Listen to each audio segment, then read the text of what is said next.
ये तस्वीरें आक्रोश की है, ये तस्वीरें उस गुस्से की है जो एक महिला के साथ 23 साल की एक छात्रा के साथ चलती बस में बलात्कार के बाद देश भर में फूट पड़ा है। और हम नहीं चाहते कि ये गुस्सा शांत हो जाए, ये उबाल ठंडा पड़ जाए जब तक कि आरोपियों को सजा ना मिले।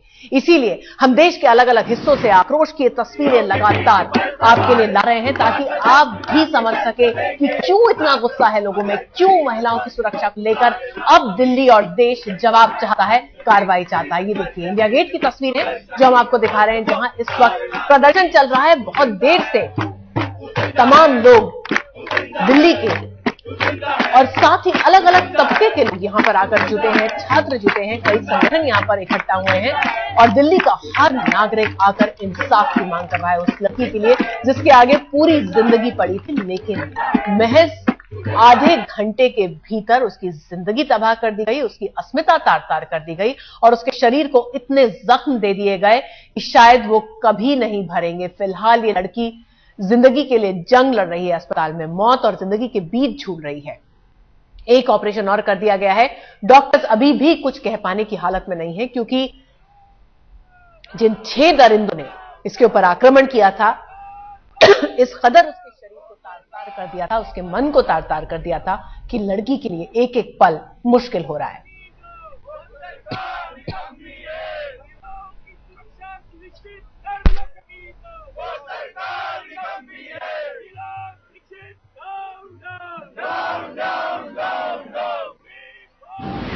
आक्रोश में है पूरा देश और वो आक्रोश अलग अलग तरीके से बाहर आ रहा है।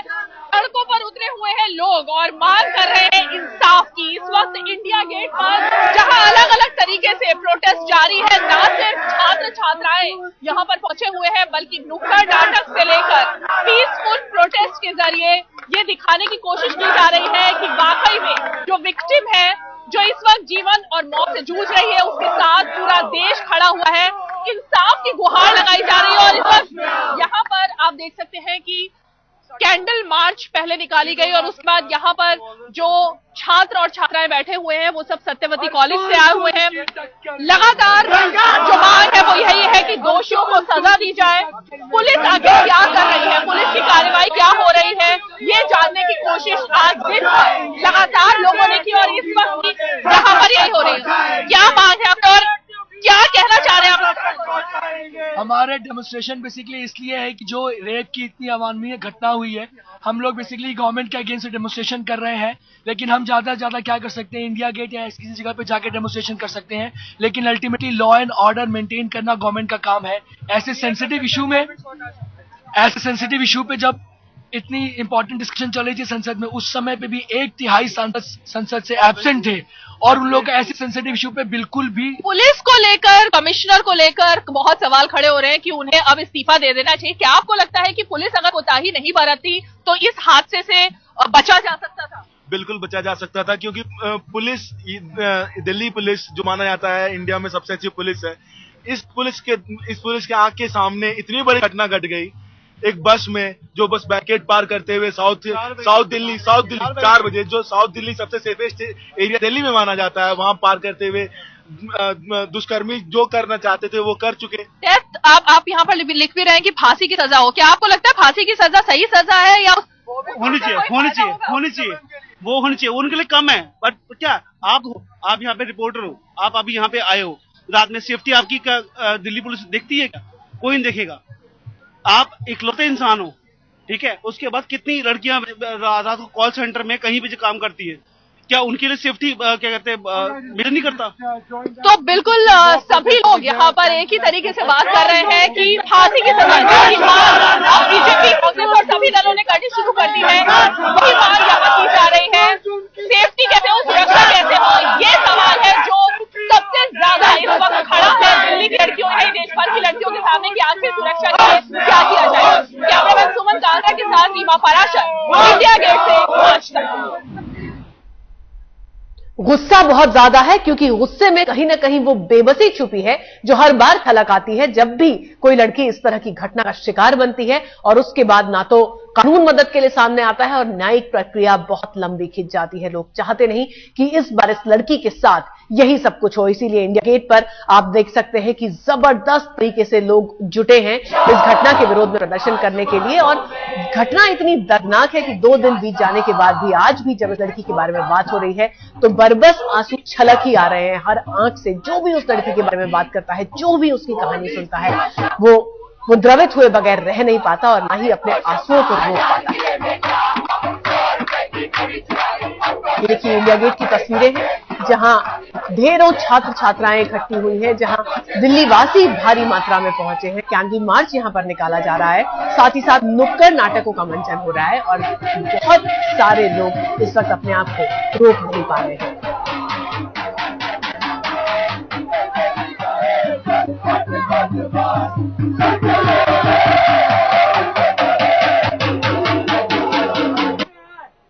इसका मतलब है कि हर 13 घंटे में एक लड़की का बलात्कार हो रहा है। एक चलती बस में 23 साल की लड़की का बलात्कार नहीं बचा था।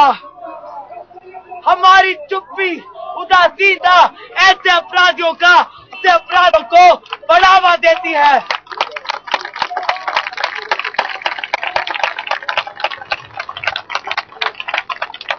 जरूरत है आगे बढ़ के कुछ कहने की। आप तो उसे दबने ना दीजिए, तुरंत उसकी रिपोर्ट करें। अगर आप बच्ची के सवाल में कुछ भी कितना गुस्सा है और साथ ही साथ इस लड़की के लिए इंसाफ का क्या जज्बा है दिल्ली में। इसकी तस्वीरें अगर आप इंडिया गेट के आसपास कहीं हैं तो आपको नजर आएंगी और आप वहां जाएंगे तो आप ये समझ पाएंगे कि क्यों दिल्ली इस वक्त इतने गुस्से में है। जिस तरह से इस लड़की को शिकार बनाया गया हवस का, और उसके बाद जितना दर्द उसको दिया गया, उसके शरीर पर इतने जख्म छोड़े गए हैं कि अब इंसाफ उसके लिए बहुत जरूरी हो जाता है और वो भी जल्द से जल्द। मैं जीना चाहती हूं मां, दर्द में डूबे आंसुओं की ये इंतहा थी इस लड़की के लिए। ये दिल्ली में गैंगरेप की शिकार बनी उसी लड़की का पैगाम है जिसके दर्द से करहाते होठों में फिलहाल बोलने की ताकत भी नहीं है। आईसीयू में वेंटिलेटर पर पड़ी पीड़ित लड़की को जब होश आया तो उसने बस एक गुहार लगाई मां से कि मां, मैं जीना चाहती हूं।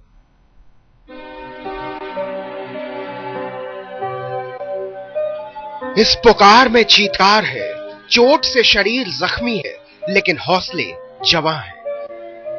चलती बस में दरिंदगी के शिकार बने इस लड़की का दिलो दिमाग दर्द में डूबा है। जख्म गहरे हैं, हालात नाजुक है, सांस लेने में भी तकलीफ है, वेंटिलेटर के सहारे जान है लेकिन मन में जीने की आस है। दिल है कि बहुत कुछ करना चाहता है लेकिन दरिंदों ने ऐसा हाल किया कि जुबान साथ नहीं दे रही। वो अस्पताल के बिस्तर पर जिंदगी और मौत की जंग लड़ रही है। मां का आंचल पास देखकर दिल में कैद तमन्नाओं का तूफान पैगाम की शक्ल में बाहर आ गया। लोग उपस्थित थे, उन्होंने कहा कि लड़की कम्युनिकेट कर रही थी कि मां, मैं जीना चाहती हूं। कोई इसे जिंदगी जीने के जज्बे का नाम दे रहा है तो कोई पीड़ित लड़की की हिम्मत और हौसले को सलाम करता दिखा। लेकिन इस लड़की का मन किस कदर तार तार है, इसका अंदाजा आप मां को लिखे संदेश के बाकी हिस्सों को देखकर लगा सकते हैं। के मन में जीने की इच्छा है, लड़की अनकॉन्शियस नहीं है, कॉन्शियस में है, लेकिन दवा के कारण अनकॉन्शियस होती है। लेकिन जब जब कॉन्शियस उसका अनकॉन्शियस उससे बाहर आती है तो वैसे वैसे वो सब चीजें समझ रही है, वो सब चीजें जान रही है और वो इस पूरी प्रॉब्लम से बाहर आना चाहती है।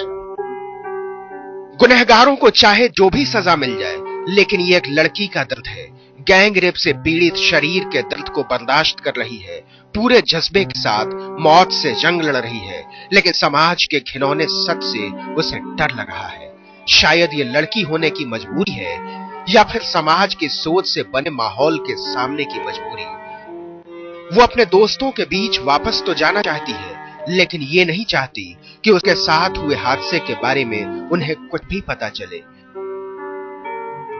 केंद्रीय महिला और बाल विकास राज्य मंत्री कृष्णा तीरथ जब पीड़ित लड़की से मिलकर अस्पताल से निकली तो उसके हाल को कुछ इस कदर बयां किया। कंडीशन जो ऑपरेशन थिएटर से आई है वो साइन में बात कर रहे हैं कि उसको कहाँ पेन है, क्या है, वो डॉक्टर अच्छी तरह से बता पाएंगे कि क्या है। स्टमक का अंदर इंटेस्टाइन का ऑपरेशन हुआ है और वो अभी बात कर रही उसने पेरेंट्स से बात की अपने, और उनको अभी तक तो यही बता पा रहे कहाँ पेन है, लेकिन केवल जब उसके फादर उसे मिले तो वो रोई थी। अभी पूरी तरह से बात करने में ठीक नहीं है। हादसे के बाद इस लड़की की खामोश जुबान को देश भर की आवाज मिली। सड़क से लेकर संसद तक में गुस्से का गुबार है।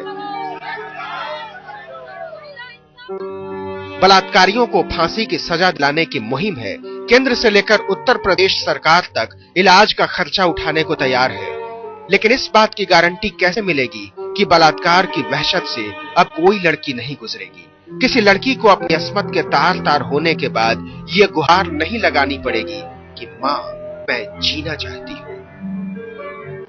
कहते हैं इंसान और जानवर के बीच जो बुनियादी फर्क है वो समझ का है, लेकिन जब इंसान किसी हरकत को अंजाम देने में जानवरों से भी आगे निकल जाए तो फिर उसे आप क्या कहेंगे।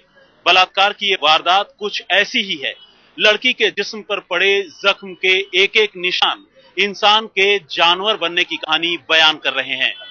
हिमांशु मिश्र और चिराग गोठी के साथ सुप्रतिम बैनर्जी, दिल्ली आज तक। दिल्ली में गैंगरेप की पीड़ित छात्रा का अभी भी अस्पताल में इलाज चल रहा है। जिंदगी की जंग ये लड़की अभी भी लड़ रही है और फिलहाल डॉक्टर कुछ भी कह पाने की स्थिति में नहीं है। दवा काम आएगी या दुआ, यकीन के तौर पर कहने की हालत में कोई भी नहीं। गैंगरेप की पीड़ित सफदरजंग अस्पताल के आईसीयू में जिंदगी और मौत की जंग लड़ रही है तो देश भर में उसके लिए दुआओं में हाथ उठे हैं। 23 साल की इस लड़की के साथ से बलात्कार ही नहीं हुआ, दरिंदों की बेरहमी कुछ ऐसी रही जिसे डॉक्टर भी बताते हुए सिहर जाते हैं। हम सबको बहुत दुख है, बहुत रोष है जो भी कुछ हुआ है दिल्ली में, और हम सब उसका विरोध करते हैं। हम चाहते हैं इस तरह की घटना दोबारा ना घटे। हर केस को अलग तरीके से देखना चाहिए और हर केस को अलग तरीके से जजमेंट पास करनी चाहिए। रविवार की रात को हैवानियत की शिकार इस लड़की को बेहोशी की हालत में जब तक सफदरजंग अस्पताल लाया गया उसके शरीर से 1.5 लीटर खून बह चुका था।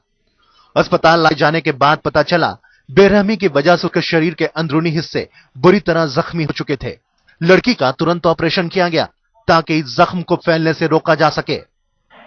और लड़की के जो फादर हैं उन्होंने मुझे बताया कि डॉक्टर्स ने बताया उनको कि जो छोटी आंत है वो 20 फीट लंबी होती है और 1 फीट जो आंत है वो भी ठीक नहीं है, यानी कि 20 फीट आंत जो है वो डैमेज हुई है, उस पर चोट लगी है और एक तरह से पूरी आंत जो है छोटी आंत वो काम नहीं कर रही, खराब हो गई। डॉक्टरों की कोशिश ने जख्म को फैलने से तो रोक दिया, लेकिन लड़की की जिंदगी उम्मीदों और नाउम्मीदगी के बीच झूलती रही। मंगलवार को लड़की की हालत बिगड़ने लगी। लड़की का पल्स रेट 140 तक जा पहुंचा, जबकि सामान्य तौर पर पल्स रेट 70 से 80 के बीच रहती है। उसके खून में प्लेटलेट्स भी 48,000 तक नीचे आ गए, जबकि प्लेटलेट्स का मानक 1,40,000 से 4 लाख के बीच का है। और लड़की का ब्लड प्रेशर भी बहुत कम हो गया। जिसमें खराब हो चुके अंगों के हिस्से पूरी तरह ना निकल पाने से इन्फेक्शन का खतरा बढ़ने लगा, तो बुधवार को बड़ी और छोटी आंत का ऑपरेशन किया गया। अभी उसका स्टमक का अंदर इंटेस्टाइन का ऑपरेशन हुआ है और वो अभी बात कर रही उसने पेरेंट्स से बात की अपने, और उनको अभी तक यही बता पा रहे कहाँ पेन है, लेकिन केवल जब उसके फादर उसे मिले तो वो रोई थी। अभी पूरी तरह से बात करने में ठीक नहीं है, क्योंकि इतने पेशेंट के साथ हम सब लोग जाके, क्योंकि उसका ऑपरेशन हुआ है, कोई इन्फेक्शन ना हो, लेकिन वो जिस तरह से उसे रखा गया है उसमें बाहर से ही बात कर पाएंगे। अगले 48 घंटे बेहद अहम हैं और डॉक्टरों के पास इंतजार के अलावा और कोई इलाज नहीं। पीड़ित लड़की की आंत का ऑपरेशन कर आंत को बाहर निकाल दिया गया है और डॉक्टर अब हर 4 घंटे में उसकी निगरानी करेंगे। अगले 2 दिनों में कोई ऑपरेशन भी नहीं होगा। कैमरामैन सुधीर कुमार के साथ अमित कुमार चौधरी, दिल्ली आज तक। गुस्सा भी है और दूसरी तरफ दुआओं के लिए उठे हुए हाथ भी। हम आप सीधे लिए चलते हैं इंडिया गेट, जहां पर इस लड़की के लिए न सिर्फ प्रार्थना हो रही है बल्कि लोग हर तरह से अपने आक्रोश का प्रदर्शन करने के लिए यहां पहुंचे हैं ताकि कुछ तो असर पड़े सरकार पर, कुछ तो जुड़ेंगे पुलिस के कानों में और अगली बार दोबारा ऐसा कोई हादसा किसी और लड़की से करने की कोई जरूरत ना कर सके। आप देख सकते हैं लोगों की कितनी भारी भीड़ इंडिया गेट में जमा हुई है। कैंडल लाइट मार्च हो रहा है यहां पर और लोगों के हाथ में मोमबत्तियां देखकर आप अंदाजा लगा सकते हैं कि किस भारी तादाद में इस लड़की का समर्थन करने के लिए और महिलाओं पर होने वाले अत्याचार के खिलाफ आवाज उठाने के लिए लोग यहां आए हैं।